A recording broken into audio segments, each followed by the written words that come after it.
नमस्कार, जय सिया राम, जय श्री कृष्णा। दोस्तों, आज इस श्रावण मास के पावन महीने में जो हमने शिव पुराण की कथा प्रसंग को जारी रखा है, उसी पे विशेष चर्चा करेंगे।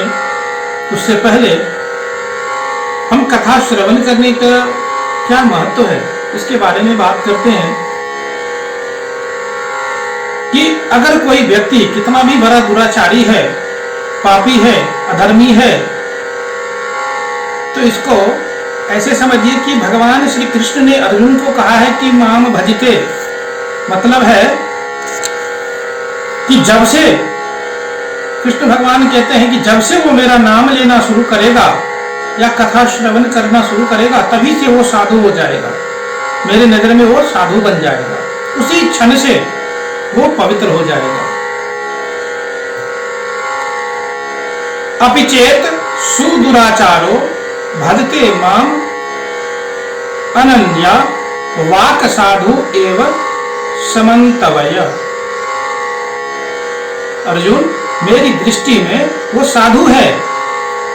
कृष्ण कहते हैं कि व्यक्ति कितना भी पापी हो, लेकिन अगर उसने बुद्धि से निर्णय ले लिया कि कथा श्रवण करना है, नाम लेना है, तो वो उसी क्षण से धर्मात्मा होता है। सम्यक व्यवसितो ही स, क्योंकि वो निर्णय ले चुका है, अभी किया नहीं है उसने, अभी नाम नहीं लिया है, लेकिन बुद्धि से निर्णय ले लिया है कि मुझे करना है।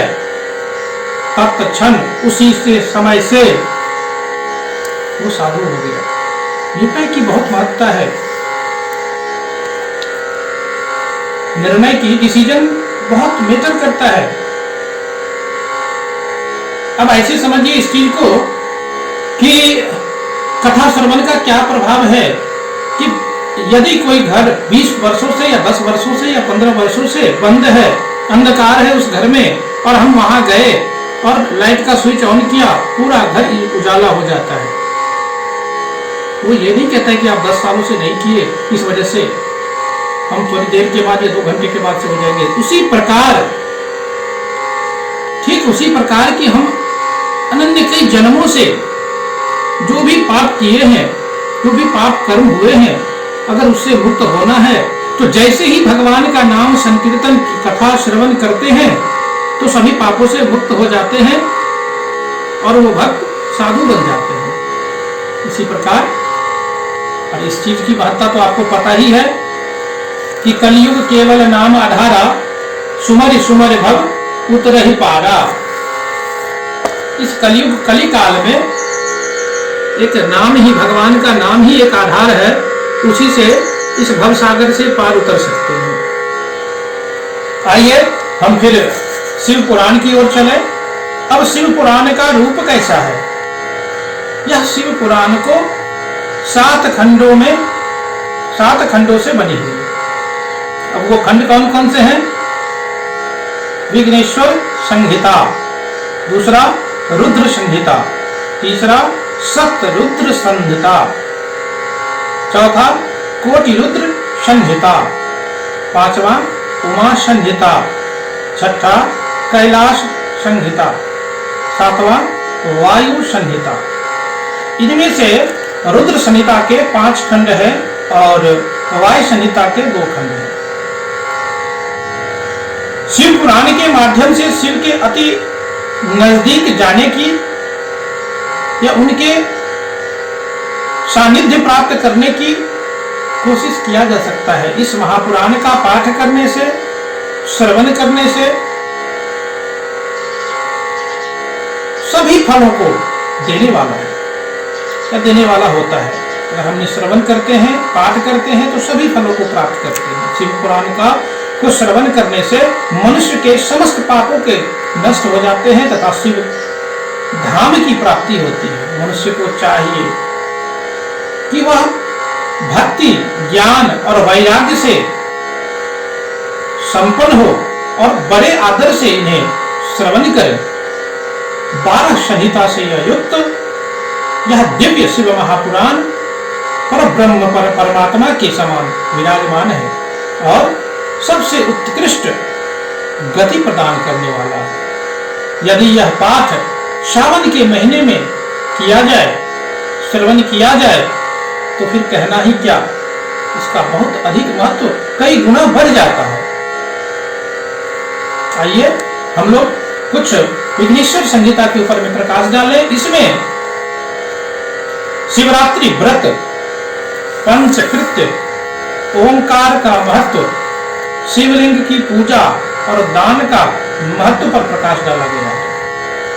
शिव की भस्म और रुद्राक्ष का महत्व भी बताया गया है। रुद्राक्ष जितना छोटा होगा उतना ही अधिक फलदायी होगा, इस बात को ध्यान में रखिए। खंडित रुद्राक्ष, कीड़े के द्वारा खाया गया रुद्राक्ष या गोलाई रहित रुद्राक्ष कभी धारण नहीं करना चाहिए, इस बात का बराबर ध्यान रखना है। सर्वोत्तम रुद्राक्ष वही है जिसमें स्वयं ही छेद होता है। सभी वर्ण के मनुष्यों को प्रातःकाल भोर की वेला में उठकर सूर्य की तरफ पूर्व में मुख करके देवताओं अर्थात शिव का ध्यान करना चाहिए। इस प्रकार का वर्णन आया है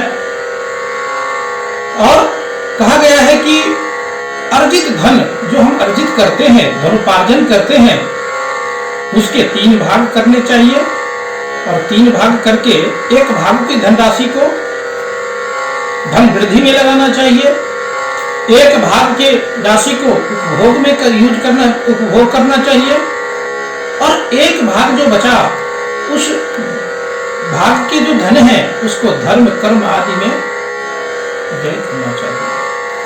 इसके अलावा क्रोध कभी नहीं करना चाहिए अथवा क्रोध करने वाला वचन भी कभी नहीं बोलना चाहिए जिससे किसी दूसरे को क्रोध आए।